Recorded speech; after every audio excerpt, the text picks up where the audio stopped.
Today is the 47th day of the Omer. We're coming very close to that final day of the 49th day and close to the holiday of Shavuot. And 47th day is 6 weeks and 5 days. And the midah of today, the quality of today, is Hod Shebamalchut. Hod meaning splendor or beauty, Shebamalchut, that is in kingship. And we already mentioned earlier that the kingship we're speaking about is definitely the Lamlich, Ribono She'olam Aleinu, in other words, to accept the kingship of Hashem. David HaMelech, who was the king of Israel, he directed all the greatness and the Lecha Hashem HaGedulah VaMamlacha. To you is the true greatness, and the true kingship is the kingship of Hashem. So that acceptance of kingship of Hashem is the aspect of Malchut, and Hod, which means the beauty within that, which means when we have that kind of attitude of Malchut, it needs to be also beautiful. That's why it's important that things are orderly, that a person is a king or a person who has this midah of Malchut has to be also well kept in certain terms of like aesthetically appealing, something that looks beautiful, just like Bet HaMikdash.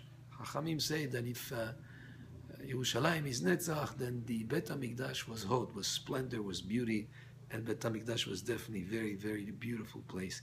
It had that kind of splendor and beauty, and that's also an aspect to have as we think of aspects of spirituality, to have that kind of beauty within Malchut. So this is on the midah. Today we continue what we started yesterday in Pirkei Avot, the aspects that are necessary to learn Torah. And yesterday, the final one we say yesterday was Simcha, that we must learn Torah with joy, with happiness, that the Shekhinah, the divine presence, is not found in a place of sadness, it's found a place rather of happiness. And we see this also from Yaakov Avinu. When he hadn't seen Yosef for so many years, all the years that Yosef was away, he was sad, and the Shekhinah was not, the divine inspiration was not with him.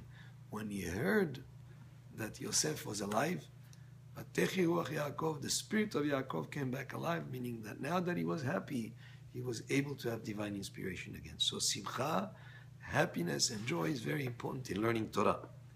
The next aspect is Betahora. What is Betahora? In purity.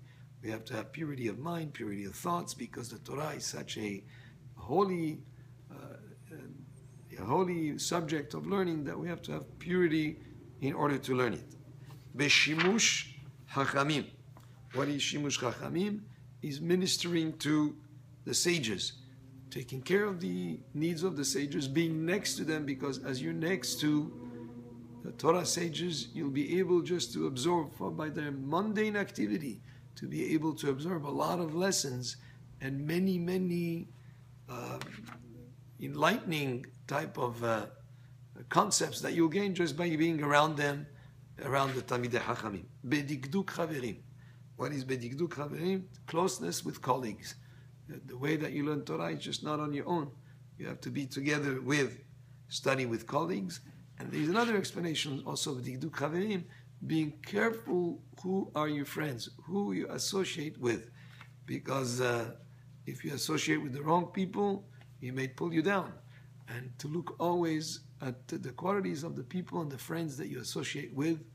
And there used to be in Masechet Sanhedrin, it says that there were people who before they accepted an invitation to go to an event, they wanted to know first who's there.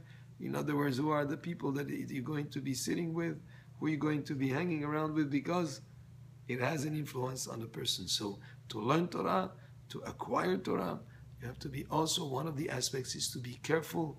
Who are your friends? Who associate with? Who you're learning with? Who you're socializing with? Because associating with the wrong people might pull you down. And associating with the right people, people that you can learn from, will bring you up and you'll be able to acquire more Torah. Bepilpul hatalmidim. What is it? Pilpul hatalmidim? With sharp discussion with the students.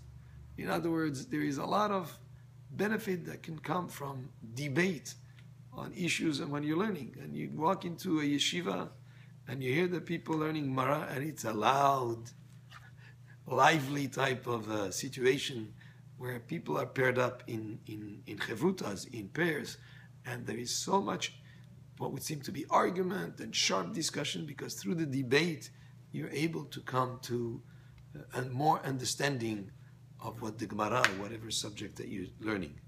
We'll continue tomorrow from this point forward, going through the 48 aspects that are necessary to learn the Torah. Baruch Adonai le'olam, amen ve'amen.